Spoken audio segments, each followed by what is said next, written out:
PCO के असरात हल्के या तेज़ हो सकते हैं, यानी माइल्ड टू सिवियर। अल्ट्रासाउंड पे 25% लेडीज़ में ओवरीज़ में सिस्ट देखी जा सकती हैं, लेकिन ये ज़रूरी नहीं कि इसके सिम्टम्स हर किसी में मौजूद हों।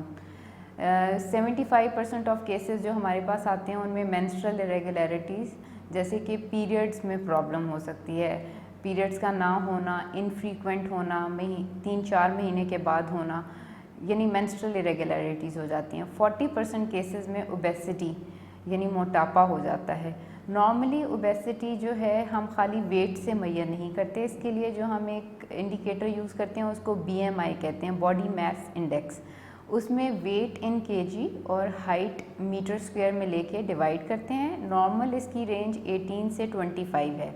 अगर ये आपका 25 से रेंज ज़्यादा आ रही है तो इसका मतलब है कि आप ओबेसिटी में आ रहे हैं।